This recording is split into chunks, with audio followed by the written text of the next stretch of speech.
This next stitch, I've changed my mind. It's going to be a reverse Scotch stitch or a reverse cushion stitch, sometimes it's called. I've decided the Scotch stitch is a little bit too easy, so we'll do it in reverse, which is also fairly straightforward, but it just has a nice look to it, I think. So we're going to come up, I've got 3 strands of yellow and 3 strands of brown in my needle. And we're going to come up and do a tent stitch, so a stitch diagonally across one thread of the canvas, and then we're going to make a square, so over 2, over 3, and then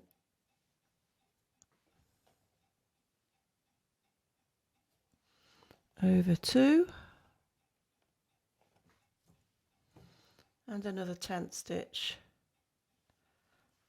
to finish that little block. If you were doing a normal cushion or Scotch stitch, you would just repeat that along the row, but we're going to reverse it. So on the second block, you do your little tent stitch the other way,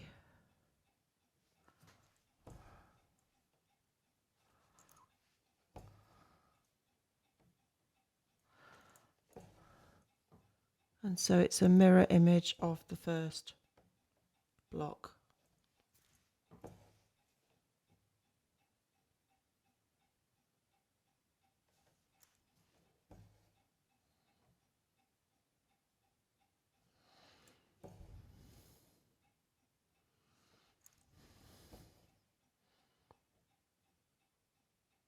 Now we're going to repeat the first one again.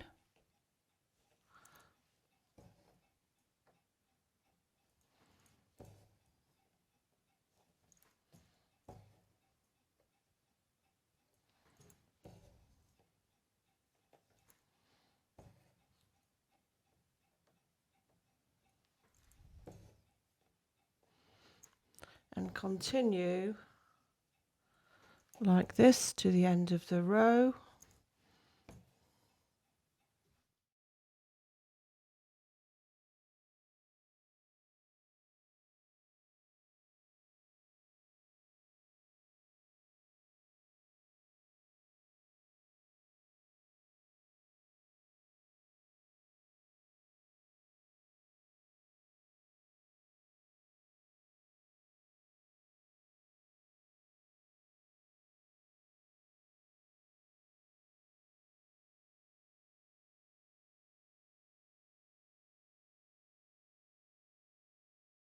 For the next row, you just continue and make sure that the one you're doing underneath mirrors the one on top.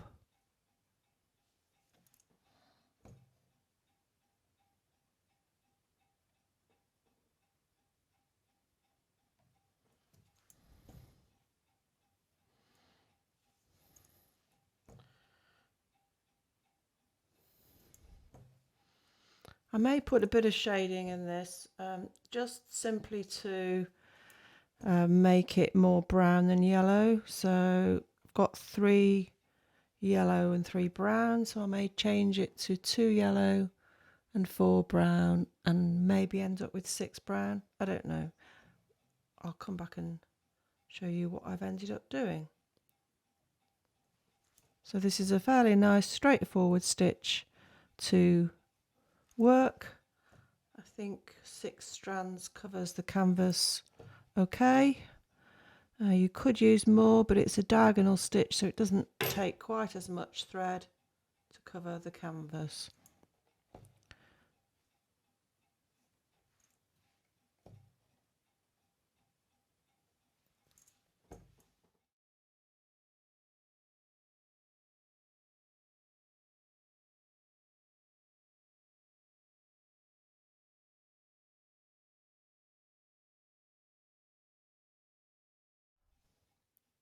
I've got to the end of my block, and as I mentioned, I have gradually shaded it darker. So each time I needed to change thread, I just reduced the number of yellows until I'd got 6 browns in total in my needle. So next, I think we'll do the Victorian step stitch, which completes this little area here.